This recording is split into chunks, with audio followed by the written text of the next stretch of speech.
ಶ್ರೀ ಚರಣ್ ಸೌಹಾರ್ದ cooperative bank ರೂಪಾಯಿ 3.6 ಕೋಟಿ ಲಾಭದಲ್ಲಿ. ಸಹಕಾರ ಕ್ಷೇತ್ರದ ಅತ್ಯಂತ ಪ್ರಮುಖ ಬ್ಯಾಂಕ್ ಆಗಿರುವ ಬಸವನಗುಡಿಯ ಶ್ರೀ ಚರಣ್ ಸೌಹಾರ್ದ ಕೋಆಪರೇಟಿವ್ ಬ್ಯಾಂಕ್ ಪ್ರಸಕ್ತ ಹಣಕಾಸು ವರ್ಷದ ಜುಲೈ 31ಕ್ಕೆ ಕೊನೆಗೊಂಡ ತ್ರೈಮಾಸಿಕದಲ್ಲಿ ರೂಪಾಯಿ 3.6 ಕೋಟಿ ರು ಲಾಭ ಗಳಿಸಿದೆ. ಶಂಕರಪುರಂ ಪಂಪ ಮಹಾಕವಿ ರಸ್ತೆಯಲ್ಲಿರುವ ವಿದ್ಯಾಶ್ರೀ ವಿದ್ಯಾವಿಹಾರ ಸಭಾಂಗಣದಲ್ಲಿ ನಡೆದ 30ನೇ ಸರ್ವ ಸದಸ್ಯರ ಸಭೆಯಲ್ಲಿ ಬ್ಯಾಂಕ್ ಸಂಸ್ಥಾಪಕರು ಹಾಗೂ ಅಧ್ಯಕ್ಷರಾದ ಬಿ.ವಿ. ದ್ವಾರಕನಾಥ್ ಅವರು ವಾರ್ಷಿಕ ಲೆಕ್ಕಪತ್ರ ಮಂಡಿಸಿದರು. ಮುಂದಿನ ಹಣಕಾಸು ವರ್ಷದ ಇದೇ ಅವಧಿಯಲ್ಲಿ ಬ್ಯಾಂಕ್ ರೂಪಾಯಿ 2.92 ಕೋಟಿ ಲಾಭ ಗಳಿಸಿತ್ತು. ಬಿ.ವಿ. ದ್ವಾರಕನಾಥ್ ಅವರು ಮಾತನಾಡಿ, ಶ್ರೀ ಚರಣ್ ಸೌಹಾರ್ದ ಕೋಆಪರೇಟಿವ್ ಬ್ಯಾಂಕ್ ಗ್ರಾಹಕ ಸ್ನೇಹಿಯಾಗಿ ಕಾರ್ಯನಿರ್ವಹಿಸುತ್ತಿದ್ದು ಲಾಭದಾಯಕವಾಗಿ ಮುನ್ನಡೆಯುತ್ತಿದೆ. ಅನುತ್ಪಾದಕ ಸಾಲದ ಪ್ರಮಾಣ ಕಡಿಮೆಯಾಗಿದ್ದು ಸುಲಭ ಸಾಲ ಸೌಲಭ್ಯಗಳಿಗೆ ಒತ್ತು ನೀಡಲಾಗಿದೆ ಎಂದರು. 2024-25ನೇ ಸಾಲಿನಲ್ಲಿ ಎಸ್ಎಸ್ಎಲ್ಸಿ ಮತ್ತು ಪಿಯುಸಿಯಲ್ಲಿ 95%ಕ್ಕಿಂತ ಹೆಚ್ಚು ಅಂಕ ಪಡೆದ ಬ್ಯಾಂಕಿನ ಸದಸ್ಯರ ಮಕ್ಕಳಿಗೆ ಇದೇ ವೇಳೆ ಪ್ರತಿಭಾ ಪುರಸ್ಕಾರ ನೀಡಲಾಯಿತು.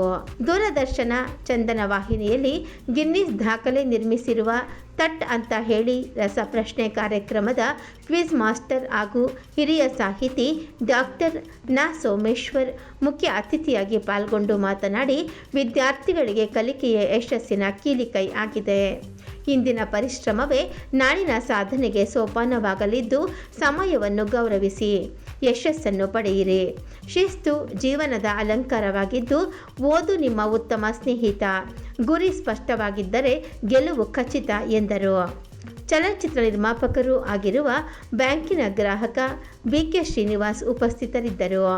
ಕುಮಾರಿ ದಿಯಾ ಹೆಗ್ಡೆ ಹಾಗೂ ತಂಡದ ಸಂಗೀತ ವೈಭವ ಕಾರ್ಯಕ್ರಮ ಗಮನ ಸೆಳೆಯಿತು. ವೇದಾಂತ ತತ್ವಜ್ಞ ಶ್ರೀಶೇಖರ ಭಾರತಿ. ಮಾನ್ಯ ಸದಸ್ಯರೇ, ತಮ್ಮೆಲ್ಲರಿಗೂ ನನ್ನ ಸವಿನಯ ನಮಸ್ಕಾರ ಹಾಗೂ ಆತ್ಮೀಯ ಸ್ವಾಗತ. 25-26 ಸಾಲಿನ ಆಡಳಿತ ಮಂಡಳಿಯ ವರದಿ. ಸದಸ್ಯರೇ, ದಕ್ಷಿಣಾಮ್ನಾಯ ಶ್ರೀ ಶೃಂಗೇರಿ ಶಾರದಾ ಪೀಠದ ಜಗದ್ಗುರು ಪರಮ ಪೂಜ್ಯ ಶ್ರೀ ಶ್ರೀ ಭಾರತೀ ತೀರ್ಥ ಮಹಾಸ್ವಾಮಿಗಳ ಹಾಗೂ ಶ್ರೀ ಶ್ರೀ ವೀರಶೇಖರ ಭಾರತೀ ಮಹಾಸ್ವಾಮಿಗಳ ದಿವ್ಯ ಅನುಗ್ರಹದೊಂದಿಗೆ ಹಾಗೂ ತಮ್ಮೆಲ್ಲರ ಪ್ರೋತ್ಸಾಹ ಮತ್ತು ಸಹಕಾರದೊಂದಿಗೆ 25-26ನೇ ಸಾಲಿನ 30ನೇ ವರ್ಷದ ಸರ್ವಸದಸ್ಯ ಸಭೆಯನ್ನು ಏರ್ಪಡಿಸಲಾಗಿದೆ.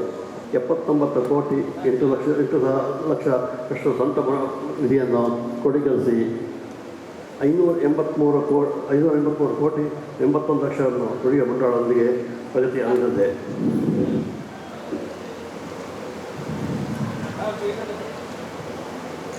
ಈ ಮೇರೆಗೆ ಅಭಿವೃದ್ಧಿ ತಮ್ಮೆಲ್ಲರ ಸರ್ವಕಾಲಿಕ ಸಹಕಾರ ಮತ್ತು ಪ್ರೋತ್ಸಾಹ ಮುಖ್ಯ ಕಾರಣಗಳಿದ್ದು ಇದಕ್ಕೆ ಆಡಳಿತ ಮಂಡಳಿಗಳು ಪದಾಧಿಕಾರಿಗಳು ತಮ್ಮೆಲ್ಲರೂ ಪ್ರತಿನಿಧಿಸುತ್ತೇನೆ. ಇಂದಿನ ಸಭೆಯಲ್ಲಿ ಆಡಳಿತ ಮಂಡಳಿಯ ವರದಿಯನ್ನು ತಮ್ಮ ಮುಂದೆ ಸಾದರಪಡಿಸುವ ಮುನ್ನ ಇಂದಿನ ಸರ್ವಸಭೆಯನ್ನು ಹೊಂದಿದ್ದು ನಮ್ಮೊಳಗೆ ನಿಮ್ಮ ಕೆಲಸ ಕಾರ್ಯಗಳಿಗೆ ಪ್ರೋತ್ಸಾಹ ನೀಡಿ ಮೆಚ್ಚುಗೆಯನ್ನು ವ್ಯಕ್ತಪಡಿಸಿ ನಮ್ಮ ಆಗಲಿ ಹೋಗುವಂತಹ ಸುದ್ದಿಯನ್ನು ತಮ್ಮೆಲ್ಲರ ಅದರ ಕರ್ತವ್ಯ.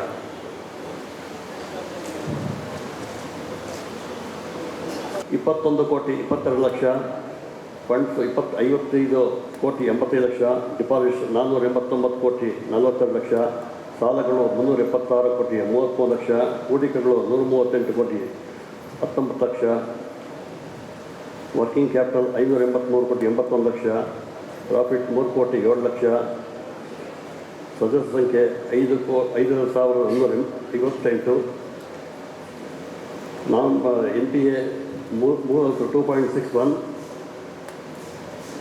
ಕ್ಯಾಪಿಟಲ್ ಅಡ್ವೆಸಿ 15.02, ಲಾಭಾಂಶ ಅದು ನಾವು 7.5% 9% ಕೊಂಡಿದ್ವಿ, ಅದು ಸದ್ಯದಲ್ಲೇ ಘೋಷಿಸ್ತೇವೆ. ರಿಪೋರ್ಟ್ ಬುಕ್ ಅದೆಲ್ಲ ನೋಡಿದ್ದೀರಾ, ನಮ್ಮ ಎಂಪ್ಲಾಯೀಸ್ ಎಲ್ಲ ಓದಿದ್ದಾರೆ, ರಿಪೋರ್ಟ್ ಎಲ್ಲ ನೋಡಿದ್ದೀರಾ. ಯಾಕಂದರೆ ಏನಾದರೂ ಇದ್ರ ಬಗ್ಗೆ ತಾವು ಏನಾದರೂ ಕ್ವಶನ್ಸ್ ಇದ್ದರೆ ದಯವು ಸದಸ್ಯರು ಕೇಳ್ಬೋದು ಅಂತ ನನ್ನಲ್ಲಿ ಮನವಿ ಮಾಡ್ತೀನಿ. ನಮಸ್ಕಾರ. ಮೊತ್ತ ಮೊದಲಿಗೆ ತಮ್ಮ ಬ್ಯಾಂಕಿಗೆ ಹಾಗೂ ಈ ಬ್ಯಾಂಕನ್ನು ಇಲ್ಲಿಯವರೆಗೆ 3 ದಶಕಗಳ ಕಾಲ ಸರ್ವತೋಮುಖ ಅಭಿವೃದ್ಧಿಗೆ ಕಾರಣರಾದ ತಮ್ಮೆಲ್ಲರಿಗೂ ಅಭಿನಂದನೆಗಳನ್ನು ಸಲ್ಲಿಸ್ತಾ ಇದ್ದೇವೆ. ಪ್ರತಿಭಾನ್ವಿತ ವಿದ್ಯಾರ್ಥಿಗಳನ್ನು ಗುರುತಿಸಿ ಅವರನ್ನು ಈ ತುಂಬು ಸಭೆಯಲ್ಲಿ ಸನ್ಮಾನಿಸುವ ಒಂದು ಶ್ಲಾಘ್ಯ ಕಾರ್ಯವನ್ನು ತಮ್ಮ ಬ್ಯಾಂಕ್ ಮಾಡ್ತಾ ಇದೆ. ಹಾಗಾಗಿ ಈ ಒಂದು ಒಳ್ಳೆಯ ಕೆಲಸಕ್ಕಾಗಿ ತಮ್ಮನ್ನು ಅಭಿನಂದಿಸ್ತಾ ಇದ್ದೇನೆ. ವಿದ್ಯಾರ್ಥಿಗಳನ್ನು ಮಾತ್ರ ನಾವು ಇವತ್ತು ಇಲ್ಲಿ ಅಭಿನಂದಿಸಿಲ್ಲ. ಆ ವಿದ್ಯಾರ್ಥಿಗಳನ್ನು ಆ ಮಟ್ಟಕ್ಕೆ ತರೋದಕ್ಕೆ ಕಾರಣರಾದವರು ಅವರ ಹೆತ್ತವರು. ಅವರ ಹೆತ್ತವರ ಪ್ರಯತ್ನ ಮತ್ತು ತ್ಯಾಗ ಏನಿದೆ ಅದನ್ನು